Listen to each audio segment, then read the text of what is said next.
Welcome to the Rising Stars podcast, where we unpack trends and tips in the point of sale space and IT channel industry.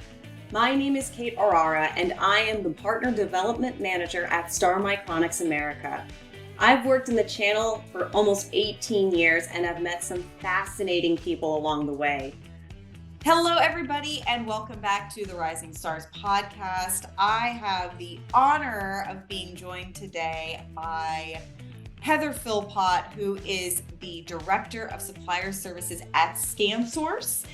She is actually one of the Rising Stars, RSPA Rising Stars 40 under 40. And I've been working with her now for the past year that I have been at Star, and it's been really great just getting to know her. She's a wealth of knowledge. So with that, I want Heather to kind of introduce a little bit of herself and give her background. But Heather, how are you today? Yeah. Thanks so much for having me today, Kate. Like you said, I'm the Director of Supplier Services at ScanSource. What that means is I oversee these supplier partners across both ScanSource and the legacy POS portal business. Specifically, I focus on payment suppliers, so folks like Pax and Ingenico, Verifone, Equinox. And the reason I took that role is because my background is from POS portal and in the payment space. So I've been with POS portals since 2015. They were acquired by ScanSource for their payments expertise. And so as we were looking to integrate with each other, it made sense to have someone with a payments background to come over and oversee partners across both systems. But my background is in marketing, spent over a decade doing marketing, and then played a business operations role for about 3 years, which was great. Gave me a lot of experience on how to navigate integrations and the different cross-functional things that have to happen. So I'm learning a lot in this new role, but I think I got a good background to stand on. Awesome. Well, I'm super excited about this episode, mainly because, and I know a lot of our listeners may be kind of in the same boat, because payments is a very foreign thing for me. Like, I understand it. Like, I know that I go to the grocery store or whatever, when I'm taking my payment, sometimes I tap, sometimes I dip, sometimes I swipe, because neither of those are working, or I'm scanning a QR code and sending a payment that way. So I'm really excited to kind of get maybe a more digestible understanding of payments through you. So I'm really kind of excited to dive in. But before I do, I'm just going to maybe ask you a couple questions just to kind of get the ball rolling. So maybe could you give me some examples about how ScanSource is leading in the point of sale industry for resellers and ISVs to be successful? Yeah. I think first and foremost, it's partnering with leading suppliers like Star to make sure that we're offering the best product to our customers. And so in addition to the hardware, we're really focused on helping our partners expand their offerings to their customers. And that could be a wider line card, so attaching adjacent stuff to their offerings. It could be new programs or services that they can extend down to their customers, or maybe even creating net new revenue streams. And payments specifically, one of the reasons why the acquisition is great for traditional resellers is because now they can capture some recurring revenue from payment processing. So maybe they traditionally just did POS hardware. Now they can do POS hardware and payments hardware, but also get the recurring revenue from every transaction that happens at the payment device. So one of the what are some of the changes or the trends that you've been noticing in the payments industry? I mean, I know that devices, just in general, whether it's for obviously, like, we used to have the big cash registers, right? And now they're like tablets. So you literally go from, like, everything's getting smaller. Yeah. Yes. And so I'm kind of curious to hear from you about how you've seen things evolve, especially since, I think before we started recording, I was just saying that the payments industry is probably evolving faster than everything else, because there's new certifications, there's issues with security, there's all these concerns that people have. So how have you kind of watched things evolve, and where do you see it going? Yeah, for sure. So I think to answer your top question, trends that we're seeing is, more Android smart terminals. It's less of the traditional iOS or OX devices. We're seeing Android terminals that can do more. We're seeing contactless payment, like you said. You dip or tap, or maybe sometimes you pay with a QR code. A lot of that is enabled by contactless payments or NFC technology.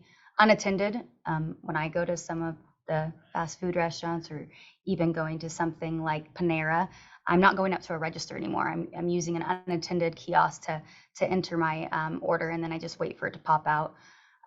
Some things that I think are coming are things like biometric payments. So taking a payment because it like sees your face or your fingerprint, like craziness, AI and machine learning. And then like the hottest topic right now is surcharging or cash discounts within the payment space. And so I think those are some of the trends that both customers are seeing and the resellers are seeing, things that they need to like kind of get their head into, figure out how to offer those solutions to their customers. I think your second question was about like what is disrupting the industry and what we're seeing change, and what we think the next decade will look like. And I think, like you said, security is top of mind. Cybersecurity is everywhere. I see commercials for it now. Consumers want to make sure when they transact at the register that what they put down is going to be secure. And so we're already seeing lots of new stuff come out as it relates to payment security and even the configuration of the devices. PCI, which is the council that kind of manages security requirements both on the distributor level but also down at the merchant level, issues new standards all the time for keeping transactions safe.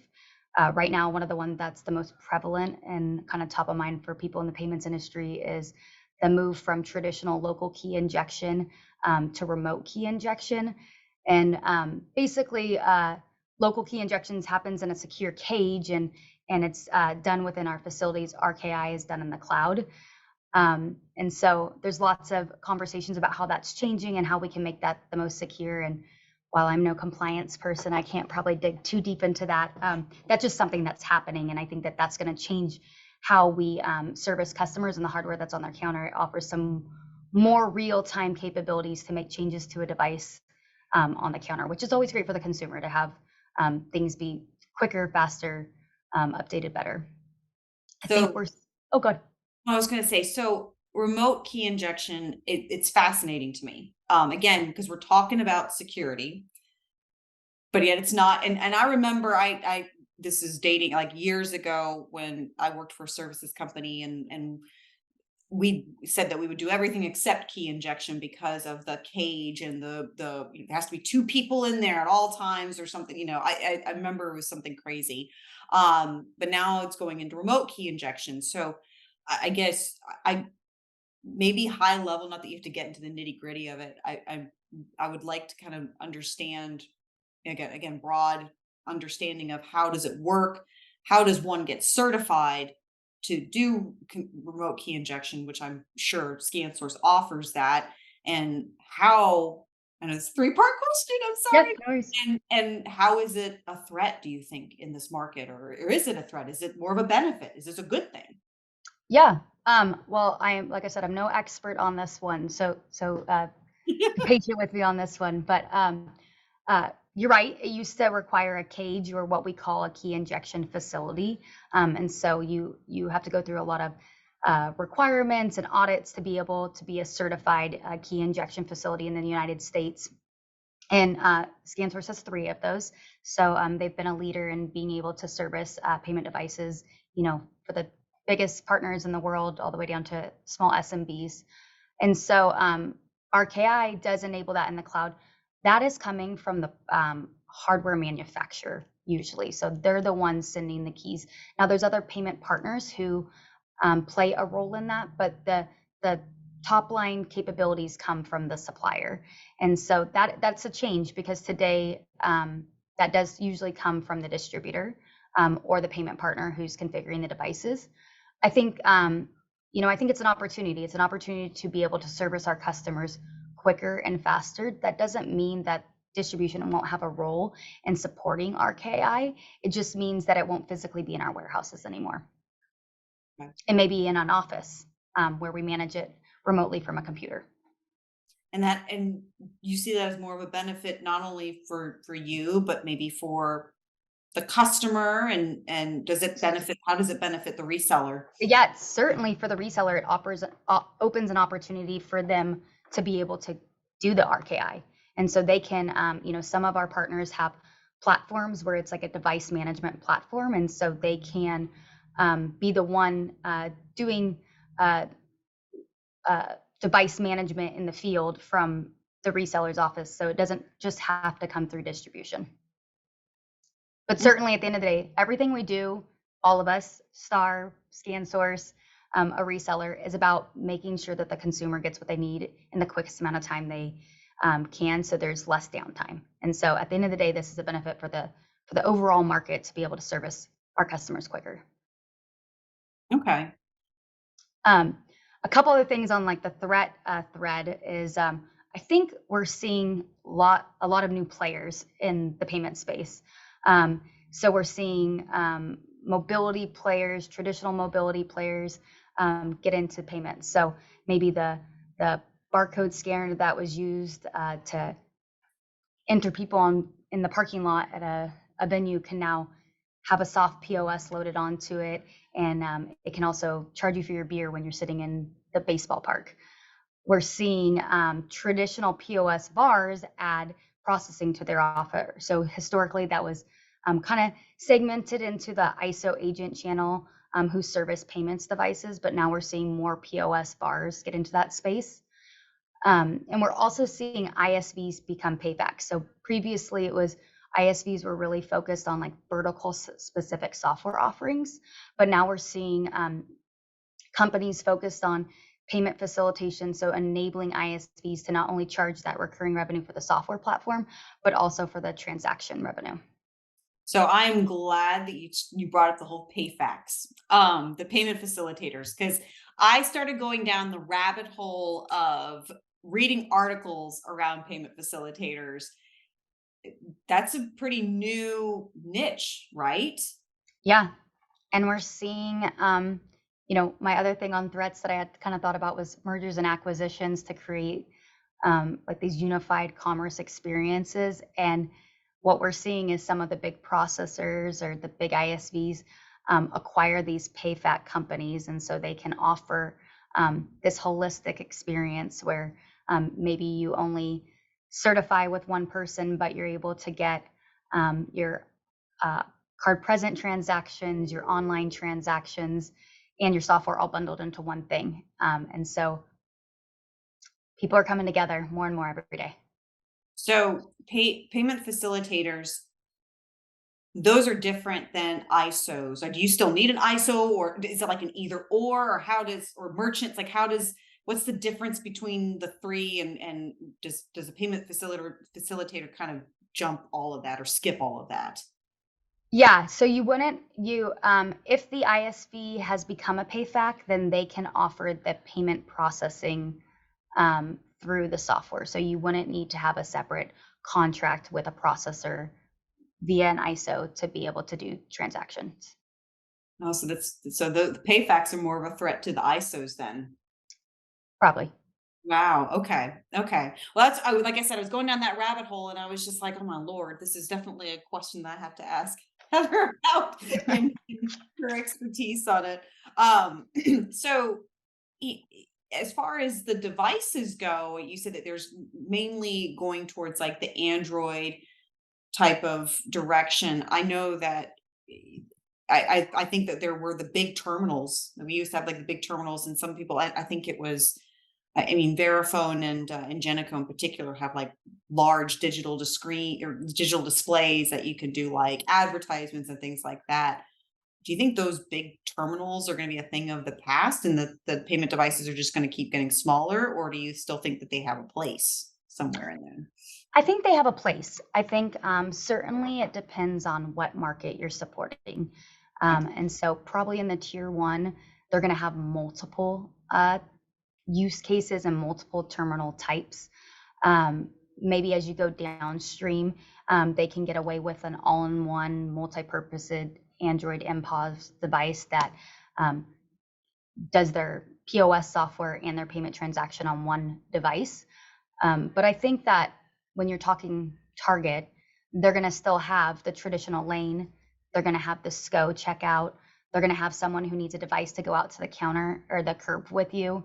And I think it's the same for printers. If I think about it, it's not that we're eliminating those solutions, we're just evolving those solutions. So maybe you don't need as many fixed receipt printers at the lane because now they've shrunk lanes down to 7, but you got to add label printers for those to-go orders or for the mobile curbside pickup stuff. Same thing's happening with payments. It's instead of traditional POS stations, you're now having traditional POS stations coupled with those mobile devices.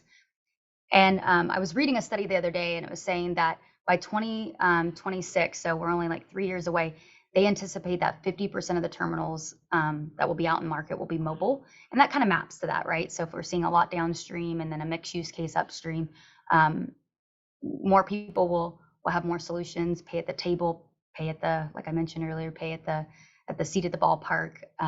So I just think that the direction is not eliminating stuff, but it's adding more things to supplement what we have today. Well, and you just brought up paying at the table. So how is that evolving in the payment space? I mean, I will say, I don't understand why it's taking, I think we talked about this, and I know I sound like a broken record, but I know That's okay. when we've had our initial conversation, I go to Canada or anywhere in Europe and they will not touch my credit card. Like I can't touch this. So, total MC Hammer reference. But so basically they don't want to touch the credit card, but they just give you the device and like, you do it. I mean, why are we so behind on that? And how do you see that evolving here in the US? Yeah, I think that a lot of trends or evolution with payments are usually dictated by regulations. And so that's why you're seeing it in Europe, right? Because there has been requirements to where everything is done either mobile or with you entering and touching the credit card. So there's no interaction between the merchant and the physical card. So I think just like we saw EMV, so if you remember when everyone went to dipping their credit cards and all of a sudden now all your merchants or your restaurants can enable you to dip or contactless and no one's doing the swipe anymore, that's because a regulation required that. And so we refer that as the EMV blitz at the last minute. Everyone was like, we need these devices that can be EMV ready. And so I think that in due time, when the regulations require US payment devices to be enabling mobility or the device being right there with you, that will come. But usually it's hard to change unless something's forcing the industry to change. I mean, that's very true. People are less like it's until they're forced to do it. And the thing is, and I'm going to correct you. You said that we're 3 years away. We're actually 2, really, if you want to look. Shoot. As of recording this, we're the last day of November. It's November 30th, so we're just about 2024. But yeah, I'm clearly ready for 2024. It's flown by. Sneaking up on us. But but even then, even when they come out with the deadlines, they usually give a deadline of like, you have like PCI. What I've noticed, and you can correct me if I'm wrong, they'll come out with a deadline saying, hey, we need you to have, in order to be compliant, you need to have this implemented in May 2025. People aren't even thinking about it until like April of 2025. And they're like, I got to get it done. And they wait, they're literally waiting to the last minute. So in those situations, because when they put those types of those guidelines in place for PCI compliance, how are you communicating to the resellers and helping them to push the end users to make those changes and to stop waiting at the last minute, because that's when we get into a major cluster. Yeah.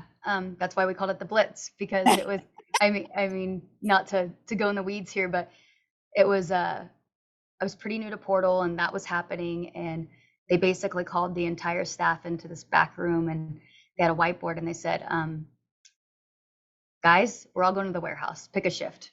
And we all learned like different things in the warehouse, whether it be like configuring devices or shipping or picking. we all went and contributed just to get all the orders out the door, because you're right, everyone waited to the last minute. But I learned a lot during that time period. So I never regret that craziness of the EMV time period, because I did truly learn a lot. But we also focus on marketing and education leading up to that. And so whether it be webinars or blogs or content material that we can share with our customers, we're always trying to say, here's the timeline, here's how you can, the talk tracks you can use, here's how the devices that you can transition to, and our team is here to help you. I think that's fair enough. It's and even I think even if we do try to do a better job of preparing and giving everybody a heads up and all of that fun stuff, they'll still wait. Everybody's still going to wait till the last minute. Yeah. You may have the occasional Joe Blow that is prepared and does it ahead of time, but most people are still going to wait till the last minute. So yeah. I mean, I think any type of adoption, even when we think of, we were talking about contactless payments and being able to play with your phone. I love that I can do that. I love that I could walk into Nordstrom and with my cell phone and pay for something, or be on a run and be like, oh, I need to grab a water, and walk into Rite Aid and buy it. But, then I go to some other major supply stores, the places I buy tools, and they don't have contactless. And I'm like, no, like I've become so used to this. And so I think, adoption is slow, both on the merchant side, but also consumers. Like my dad's not going to pay with contactless. He's probably going to pay with cash, frankly. I'm still kind of one of those, like I'm not a cash only kind of girl. But I don't know. I don't use my phone. My husband does. My husband uses his phone to pay for things. I'm still like, I take the card out. I don't know why. I'm like, I'm putting my credit card. Maybe I think I was born in the wrong era. I think I'm supposed to be like a Gen Xer or something like that, or maybe even a baby boomer. I don't know. My kids call me boomer all the time, and I'm like, no, not a boomer. Well, the one good thing about contactless is if someone has like a skimmer on a payment device, like in the gas station, when you pay with contactless, it creates this like unique tokenization. And so like the skimmer doesn't work. And so there is benefits to that, to paying with contactless, unless you're going to jiggle to make sure the skimmer isn't on there every time you use it in the payment device. So just in case, I know what a skimmer is, but okay. for our listeners and audience, if that may not know, could you explain what that is? Yeah. So a skimmer is basically when a bad guy puts what looks exactly like the credit card reader on top of a payment terminal. And so unfortunately, this happens more than we probably would like. But as a consumer, the only way to know that it's not there is to like give it a little jiggle and make sure that like that thing doesn't come off. But it's a little part that goes around the part you dip your card into. Mm-hmm. I don't know what other better technical terms to give you than the little part that goes over it, but hopefully that helps clarify. The that goes over the thing you do. Yeah. There's a video on YouTube on it, and in my previous position, we actually made an anti-skimmer plate that would go along with like the mount to block people from trying to put that skimming device. Yeah. So there's a video on YouTube, and it's fast. They literally just kind of walk in, they just kind of push their hand, and they stick it on there like just quick. It's so nuts. And then the guy right behind him comes up and dips his credit card in. Bad guys, they're always there, man. They are. They're and they get smart. They're getting tricky. They are. So, excuse me. So, one of the things that I've noticed, and I guess I kind of want to switch gears a little bit because we're talking to some of the big retailers. I kind of want to talk a little more small and medium businesses. How maybe you're kind of seeing the payments or the direction of payments for those types of businesses, because you've said like I'm sure probably where you are unable to do the contactless payment with your phones are probably smaller businesses, more locally owned businesses, because they don't have that technology. Especially you go to your favorite hole in the wall Greek restaurant or something like that, they probably don't have. They're like, yeah, no, we don't do that. Yeah, I think one of the cool things about some of those mergers or acquisitions, or even companies coming together, is that we're able to offer more semi-integrated or integrated solutions downstream. And so when I think of Android hardware being able to offer not only the payment transaction, but the POS or the value-added services that a merchant may need, it's really cool. So you can have one terminal that that takes the payment. It helps you do inventory management. It helps you manage your customers, and maybe even there's a little app on there that allows you to go look at, like, make sure that the fridges are at the right temperature when you're in the front of the house, so you don't end up with bad meat. And so I think that devices are just evolving, and then the backend solutions on those are evolving to where you can also take transactions online, and all of it comes up into one unified, like, omni-channel view in your platform. And so the customers, those offers used to be really only for the tier one, but with emerging payment platform providers and payment partners, gateways, that stuff is coming downstream and being more accessible to the mid-market and SMB space. Now, I know a lot of small businesses too are using more app payments like Venmo and Zelle. So how do you see those types of apps disrupting the payments industry? Or I mean, is there any sort of integration that you see those going through the channel? Yeah, I mean, it's all that stuff's pretty new, but I mean, even in my day-to-day life, I'm using those alternative payments in some of my B2C transactions. Like when I go get my nails done, I pay with Venmo. I don't pay with a credit card. Things like buy now, pay later kind of gaining steam. I think they said it was like 90 million users today are using like a buy now, pay later model. Today, that's mostly e-commerce. So you can think of a company like Klarna who's enabling a customer to buy something, but then pay over 4 monthly payments for the next 4 months. But we're also seeing that stuff get enabled for card presence, or what we call card presence, which is where you put your credit card or your contactless reader in a store. I don't know how much that will pick up steam. I can't imagine going to the grocery store and saying, I want to pay for my groceries in 4 payments, but who knows? Like that may pick up steam, and we may see more and Right more. now, the way that groceries are going, No, I know that's true. I bought like 5 things the other day. It was $75 and it wasn't even meat. I was like, what the heck? Yeah, and we're seeing legacy like payment OEMs investing in new offerings and new services. They're acquiring companies who do alternative type payments and services to add to their capabilities. So I think we're probably just in like the infancy of what things are going to look like. But given that some of the big guys are investing in that, I think that we'll see more change over time. Yeah, the Afterpay, Affirm, and Klarna, those are those are strictly online e-commerce types of platforms, or can they be used elsewhere as well? It depends on what the processor enables. So a processor can uh, connect to or certify to offer that solution both online or in card presence, or just one or the other. So it truly can happen anywhere, just depending on what gets enabled by the processor or the gateway. And so tell me a little bit, like, integrated payment devices. I know that that's another thing that you and I have kind of brushed on a little bit. Can you kind of maybe elaborate on what those are?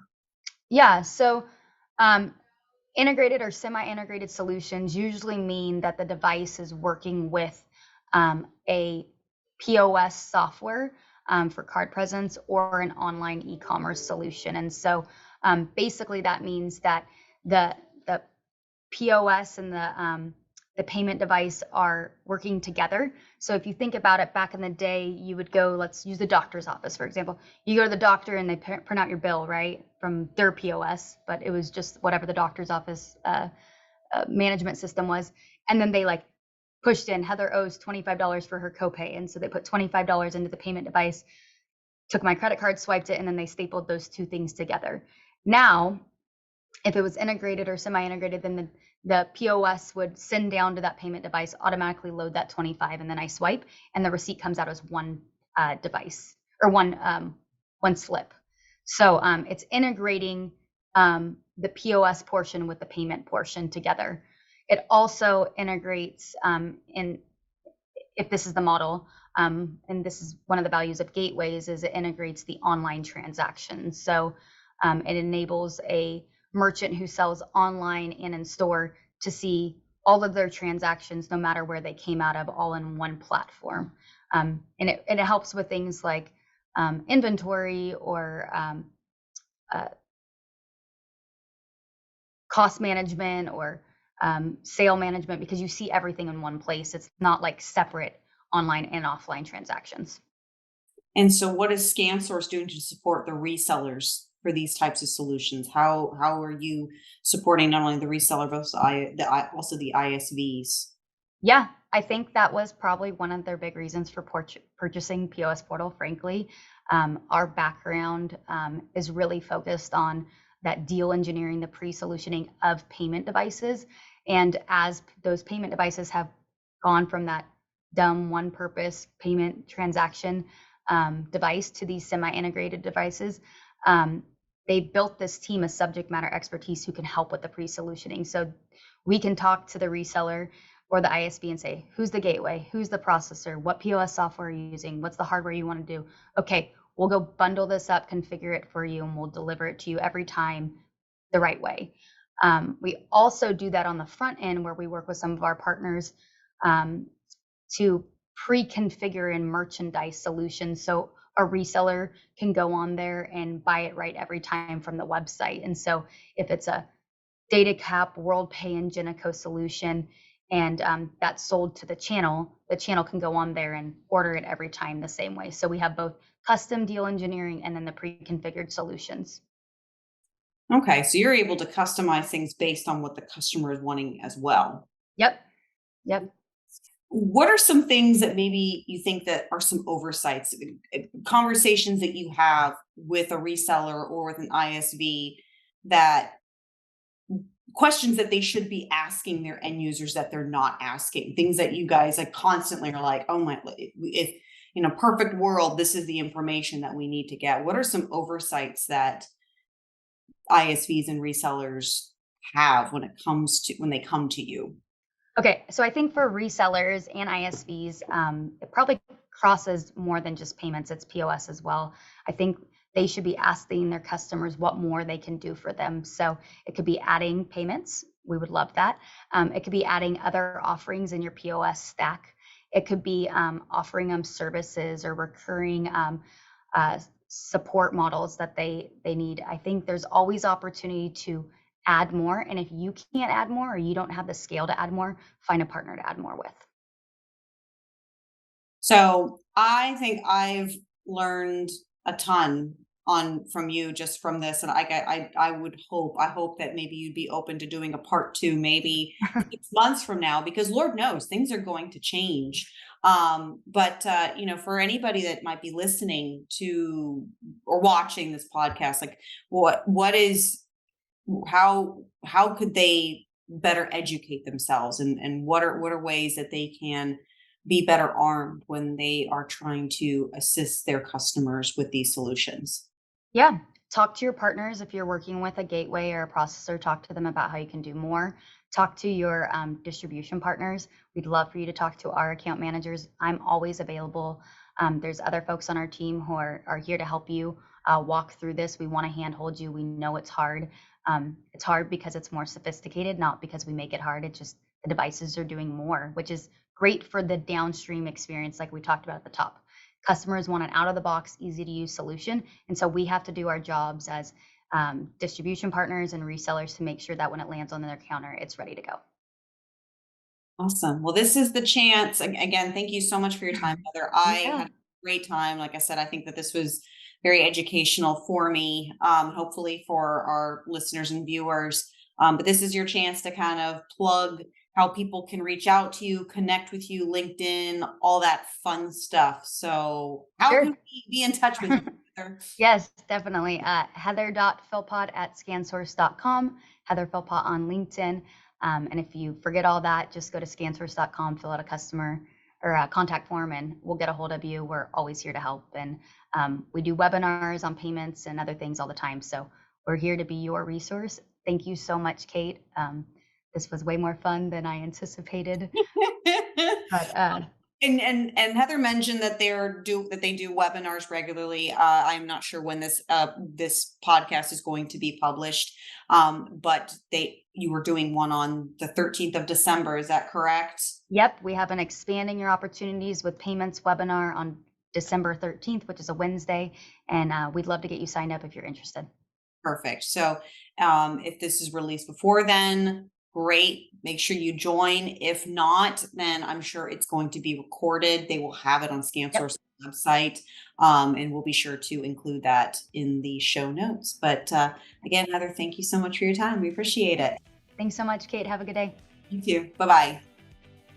For more about Star, visit us at starmicronics.com, where we also have a super informative blog, or follow us on all our social media platforms on Twitter, LinkedIn, Instagram, Facebook, all of those. Don't forget to subscribe and please leave us a review. We love to hear from you all. And that's it for this episode of Rising Stars Podcast. I'm Kate Orara, and I will see you next time.